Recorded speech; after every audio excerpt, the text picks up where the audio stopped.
Bueno, tengan muy buenos días, jóvenes. Vamos a iniciar la clase de este día, ¿verdad? Sobre lo que es la farmacocinética y la dinámica de los mecanismos de absorción, distribución, metabolismo y eliminación de los fármacos del cuerpo. Es bien importante que mantengamos una comunicación fluida, ¿verdad? Si en un momento determinado ustedes no entienden algo, al final de la clase podemos quedar haciendo algunas preguntas, ¿verdad? Bueno, vamos a iniciar, ¿verdad? Con la primera diapositiva, la cual ustedes pueden. ¿Escuchan bien, jóvenes? Sí, doctora, sí se escucha. Okay. Sí, doctora. Bueno, muchas gracias. Entonces, en donde nosotros vamos a ver que es bien importante la dosis que el paciente va a recibir de un fármaco. Esta dosis, ¿verdad? Puede ser de 3 tipos. Una dosis terapéutica, que es la dosis que nosotros necesitamos para tratar un proceso infeccioso, una enfermedad de cualquier índole. Y tenemos la dosis subterapéutica, que es aquella dosis que no es la adecuada para tratar el proceso infeccioso. Tenemos dosis tóxicas, que es cuando el individuo puede experimentar por un exceso de dosis, ¿verdad?, unas alteraciones o toxicidad a largo plazo.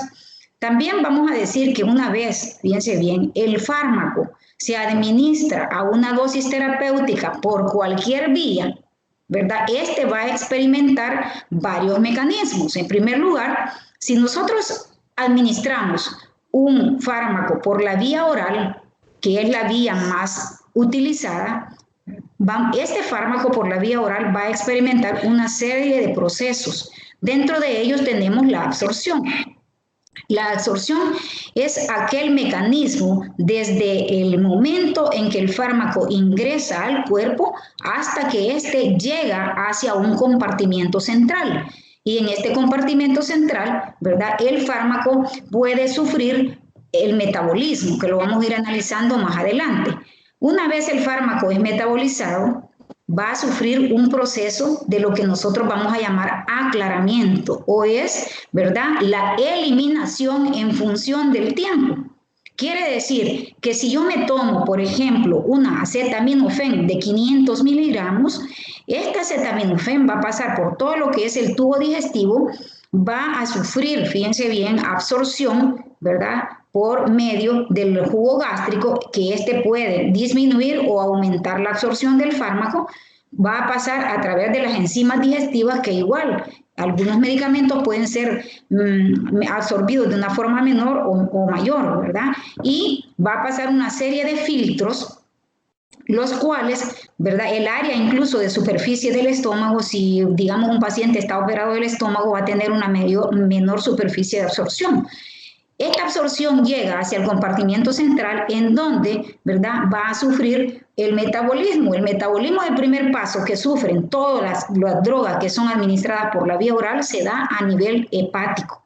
Entonces, dependerá de la función del hígado para que este metabolismo sea más rápido o más lento. Hay pacientes que son metabolizadores rápidos y otros que son metabolizadores lentos. Entonces, el hígado juega un papel fundamental en el metabolismo de los fármacos. Y finalmente, ¿verdad?, el riñón. Nosotros sabemos que el riñón tiene 3 procesos básicos, que es el filtrado glomerular, la absorción tubular y la reabsorción tubular. Entonces, para eliminar toda esta sustancia del cuerpo a través del tiempo, igual, si el riñón está en buen estado, la eliminación sería adecuada. Si el riñón está alterada su función, va a tener una eliminación lenta, ¿verdad? Y si el riñón, podemos tener algunas situaciones en las cuales podemos acelerar la excreción o eliminación de un fármaco del cuerpo o retrasar esa eliminación. Como ustedes pueden ver, aquí hay una integración, ¿verdad?, de 4 o 5 mecanismos que nos explican lo que es la farmacocinética. Entonces, vamos a decir que en conclusión, el LADME, que es la liberación del fármaco desde la vía de administración, la absorción, ¿verdad?, la distribución de este fármaco hacia un compartimento central, luego vamos a tener el metabolismo y finalmente vamos a tener la eliminación o aclaramiento, también llamada excreción farmacológica. Entonces, una imagen vale más que 1000 palabras y esta imagen explica en esencia lo que es la farmacocinética, es decir, todos aquellos cambios que el cuerpo le hace a un determinado fármaco. Importante que nosotros sepamos que las características de un fármaco van a predecir el movimiento desde el sitio de donde es administrado hasta los sitios de acción, ¿verdad? Y obviamente su eliminación, de que dependerá de algunos mecanismos físicos, como por ejemplo el tamaño de una molécula. Una molécula pequeña puede atravesar los poros de la membrana celular. Fármaco con estructura molecular que se encuentra en un estado de ionización va a tener dificultad para penetrar la membrana celular, recordando que la membrana celular está constituida por una doble capa lipídica, en donde hay fosfolípidos en la superficie, existen proteínas transportadoras y proteínas que sirven como receptores de la membrana para la unión del fármaco receptor. Y la parte hidrofílica, que son las colitas de la membrana celular, esa se encuentra en la parte interna. Por lo tanto, todas aquellas moléculas que se encuentren o fármacos que se encuentren en estado ionizado van a tener más dificultad para poder atravesar la membrana celular. Sin embargo, aquellas moléculas que estén en estado no ionizado son más liposolubles y por lo tanto, por la afinidad en la membrana, estas moléculas van a atravesar fácilmente la barrera celular que hay en la membrana y de esa forma van a unirse a su receptor y van a llegar al compartimento donde se van a distribuir y finalmente se van a excretar. ¿Qué otra cosa es importante que sepan ustedes como estudiantes de medicina? Que la mayoría, el 90% de los fármacos tienen unión a proteínas plasmáticas, unos más, unos menos. Decirles que los fármacos que se unen a proteínas plasmáticas pobremente son eliminados a través del riñón, porque el riñón, fíjense bien, no filtra proteínas, el glomérulo no filtra proteínas. Por lo tanto, aquellos fármacos que están unidos a proteínas fuertemente van a tener una dificultad para que el glomérulo renal se los pueda filtrar.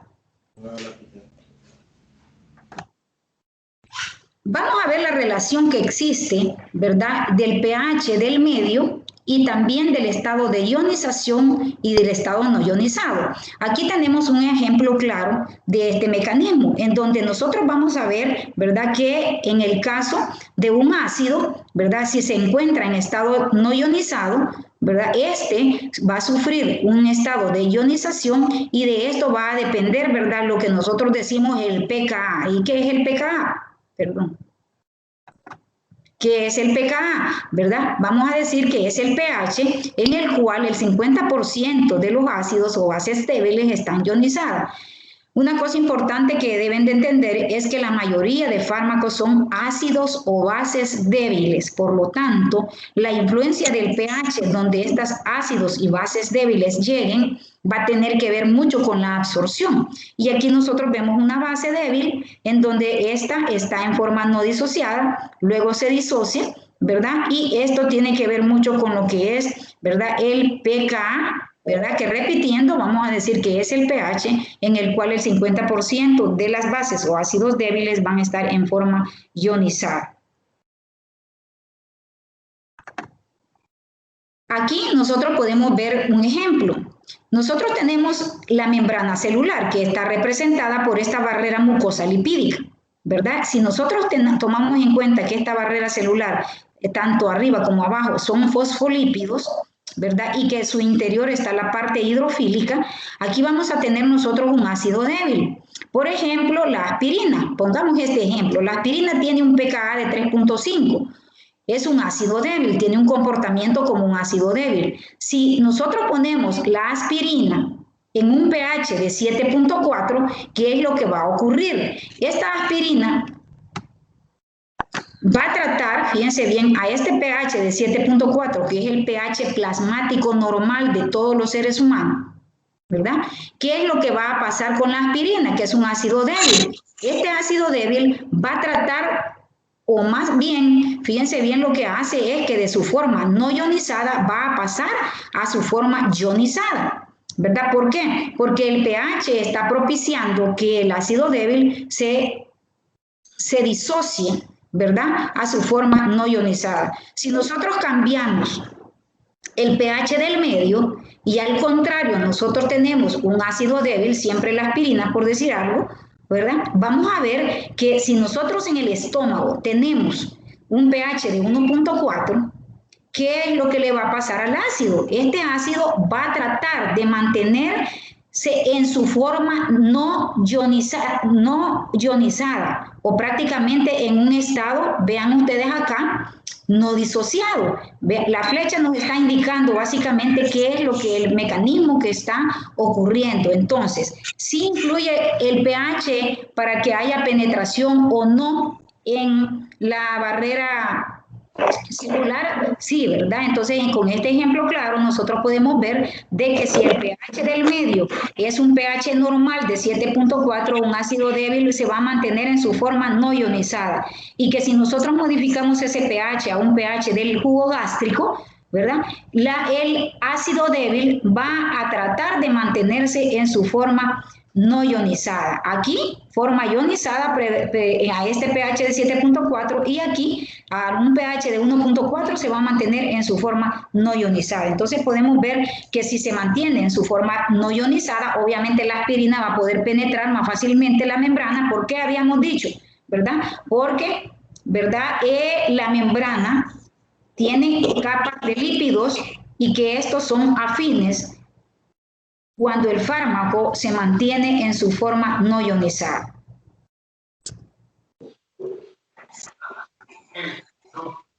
Aquí nosotros podemos también observar la influencia del pH en la excreción. Por definición, vamos a decir que excreción de un fármaco es aquella eliminación del cuerpo en función del tiempo.